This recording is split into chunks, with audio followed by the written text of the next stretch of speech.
Hey there, folks. I just want to let you know that this story is part of a series. It begins with I work at the only pizza place in town, followed by we've seen some weird things on the road. There's 5 parts to this story, and then it will pick back up at we've seen some weird things on the road. I hope you're enjoying it. I know I am. And don't forget to like, subscribe, and share with everybody on social media. I would really appreciate that, and you'd be helping the channel. All right, all that being said, let's get started. Hey, it's Pete, aka Pizza Pete, back again. For those of you unfamiliar with me, you can find some of my posts here at these links. I want to take a break from describing our experiences on the road. With it being October, I think something Halloween related is appropriate. Believe it or not, it's a pretty big deal in our town. Now, I know what some of you may be thinking. Pete, haven't you said there are a bunch of monsters and shit roaming around your town at night? Wouldn't trick-or-treaters be like a walking buffet to them? Both are valid questions. To answer them, we do things a bit differently. We have celebrations at our town rec center. It's plenty big, enough to accommodate a sizable party. And people and their families dressed up will go to celebrate All Hallows Eve. There are games, rides, moon bounce castles, and, of course, candy. Some of the town's police are stationed outside in case of children wandering or something similar occurring. Getting to it's easy enough, provided you do it during the day. Yes, overall, it's pretty fun, at least most of the time. Unfortunately, sometimes things just go wrong. On one particular Halloween, things went from fun to downright frightening in our town. The last time it happened before that was over 100 years ago.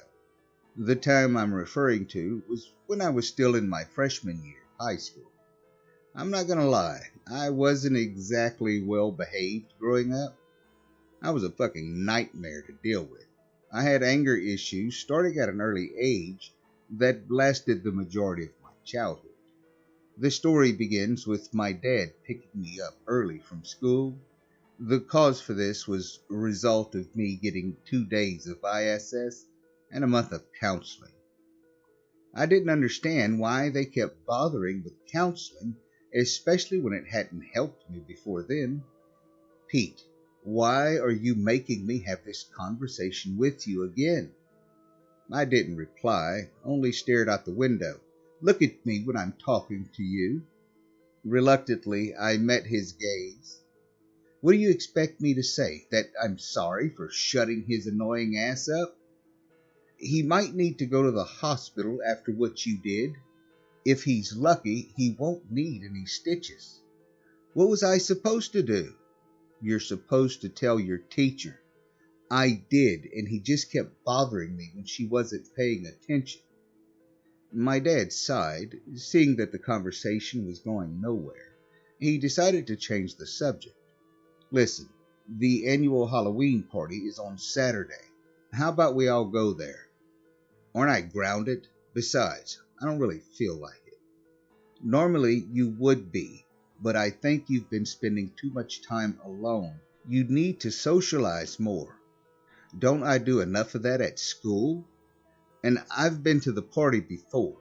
I wouldn't be missing out on much. I'd rather stay home and watch movies. Well, your mom and I are going to be volunteering there, and quite frankly, after the kitchen incident, we still don't fully trust you to stay home alone. I already told you that was an accident. Sure, just like the broken dishes and the holes in our wall. So you're going, and that's final. I didn't feel like arguing about it with him. If he was making me go, I was going to put in the least amount of effort possible. My mom wasn't any happier than my dad when she saw that I was home early. What did you do this time? She asked me. My dad explained things to her. Jesus, Pete! I began heading toward the stairs. Where are you going? My mom asked. My room. I don't need another lecture. She didn't try to push things further.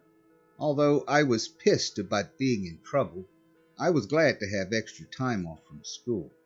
I spent the next couple hours gaming to get my mind off things. "Pete, you need to take out the trash before it gets dark," I heard my mom call to me. Glancing out my window showed me that the sun was about to start setting. I had plenty of time before they came out. Just in case, though, I brought some of my knives with me. There are creatures in our town that can only be damaged by weapons with certain runes on them. If it weren't for that fact, there'd be no way in hell my parents would let me have them. Taking out the trash wouldn't have been hard were it not for the weather. I was about to head back inside when out of nowhere, storm clouds rolled in, dimming the sun's light. I tried dashing as it began raining. Then they came out. We call them the returned. They're people who go missing and come back changed. They have no trace of humanity left and will attack almost anything. One of them attacked me while I was outside. He tackled me, pinning me to the ground. This one was an older-looking man whose entire eyes glowed blue. Having been caught off guard, my mind raced, trying to grasp the situation and figure a way out of it. That's another way my anger got me in trouble. I'd be so focused on whatever was bothering me at the time, I'd make myself vulnerable. Now I was dealing with a return. His sickeningly long nails dug into my shoulders, causing me to gnash my teeth in pain. I couldn't scream since that would attract more of them. My eyes grew wide when he opened his mouth. It stretched much larger than what should be possible for any normal person. Realizing what he was about to do, I struggled furiously under him and luckily managed to get one of my arms and a knife free. Before he could bite into me, I brought up the blade, slashing him across the throat with it. Then I blacked out. When I came back to my senses, my dad was holding me. I looked down at the returned, who now lay dead with multiple stab wounds. His blood was all over my clothes. My breathing was rapid as my heart thudded in my chest. My hands trembled and I shoved them into my pockets along with my knife. "Get back inside," my dad told me. "Pete, what happened?" my mom asked with concern in her voice. "Nothing," I replied. "He was attacked, but he's fine now," my dad told her. "Oh my God, you must have been terrified." "I don't get scared. Now leave me alone. I need a shower."